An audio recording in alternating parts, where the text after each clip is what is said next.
CPIM കൊല്ലം ജില്ലാ സമ്മേളനം നടന്നുകൊണ്ടിരിക്കുകയാണ്. സമ്മേളന വേദിയിൽ ചിന്താ ജെറോം ബിയർ കുടിക്കുന്നു എന്ന രീതിയിൽ സമൂഹ മാധ്യമങ്ങളിൽ പ്രചാരണം. എന്താണ് ഇതിന്റെ വാസ്തവം? പരിശോധിക്കാം. CPIM കൊല്ലം ജില്ലാ സമ്മേളന വേദിയിൽ ചിന്താ ജെറോം ബിയർ കുടിക്കുന്നു എന്ന പേരിലാണ് സമൂഹ മാധ്യമങ്ങളിൽ പ്രചാരണം.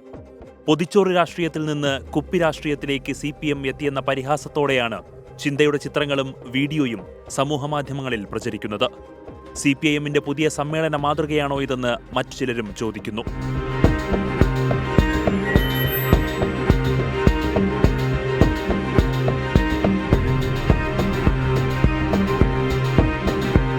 എന്നാൽ 24 ഫാക്ട് ചെക്ക് വിഭാഗം നടത്തിയ പരിശോധനയിൽ പ്രചരിക്കുന്ന വീഡിയോ തെറ്റിദ്ധരിപ്പിക്കും വിധമുള്ള തലക്കെട്ടോടെ പ്രചരിപ്പിച്ചതാണെന്ന് കണ്ടെത്തി. ഗ്രീൻ പ്രോട്ടോകോൾ പാലിച്ചാണ് CPIM ഇത്തവണ സമ്മേളനങ്ങളിലേക്ക് കടന്നിരിക്കുന്നത്. ഇതിന്റെ ഭാഗമായാണ് സമ്മേളന വേദിയിൽ പ്ലാസ്റ്റിക് കുപ്പിവെള്ളം ഉപേക്ഷിച്ച് ചില്ലുകുപ്പിയിൽ കുടിവെള്ളം വിതരണം ചെയ്തത്. ഇതിന്റെ വീഡിയോയും ചിത്രങ്ങളുമാണ് ബിയർ കുപ്പി എന്ന രീതിയിൽ പ്രചരിപ്പിക്കുന്നത്.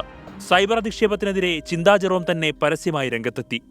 പുള്ളിപ്പുലിയുടെ പുള്ളിമായില്ലെന്നും അസത്യപ്രചരണം നടത്തുന്നവർ മനോനില പരിശോധിക്കണമെന്നും ചിന്ത ഫേസ്ബുക്കിൽ കുറിച്ചു. സമ്മേളനവേദിയിൽ ചില്ലുകുപ്പിയിലെ കുടിവെള്ള വിതരണം ചർച്ചയായതോടെ പ്ലാസ്റ്റിക് കുപ്പിവെള്ളത്തിലേക്ക് തന്നെ CPIM കടന്നു. Fact check desk 24.